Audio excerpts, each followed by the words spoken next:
Treasury Secretary Janet Yellen said on Sunday she was confident the United States Congress would approve legislation to implement the global corporate minimum tax agreed by 136 countries. Yellen said the actions to bring the United States into compliance with the global minimum tax would likely be included in the so-called reconciliation budget bill containing President Joe Biden's proposed spending initiatives.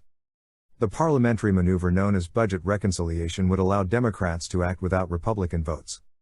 A group of 136 countries on Friday set a minimum global tax rate of 15% for big companies and sought to make it harder for them to avoid taxation in a landmark deal that Biden said leveled the playing field.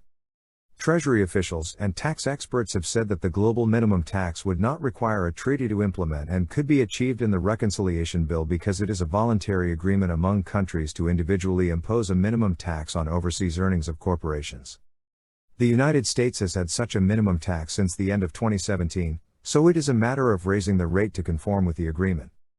Treasury officials have said they regard the global minimum tax as less controversial than a higher overall corporate tax rate or a higher capital gains tax, because it puts the United States on a more competitive footing with other countries. The United States Chamber of Commerce said it will review details of the Biden administration proposals closely.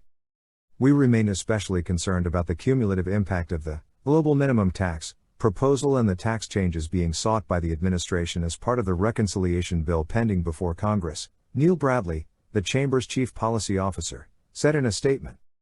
Yellen did not address how to implement another part of the deal that aims to revamp taxation for large technology companies and other highly profitable multinational firms. The so-called Pillar 1 part of the tax deal would reallocate taxing rights on companies with more than $20 billion in annual revenue to countries where their products and services are sold for 25% of the profit above a 10% margin. United States Senate Republicans have argued that this would require a new international tax treaty that would require ratification with a two-thirds Senate majority. Republican senators told Yellen in a letter they were concerned the Biden administration was considering circumventing the need to obtain the Senate's authority to implement treaties.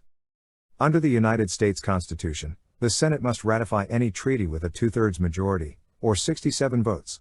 Biden's fellow Democrats control only 50 seats in the 100-member chamber.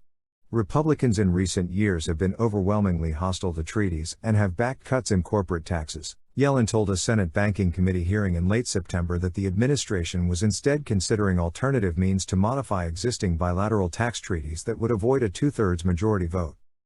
Yellen has said she believes that taxing rights reallocation for big multinationals would hold some bipartisan appeal because the deal would replace digital services taxes that have been imposed by some countries on companies including Facebook, Alphabet, Google, Amazon and Apple.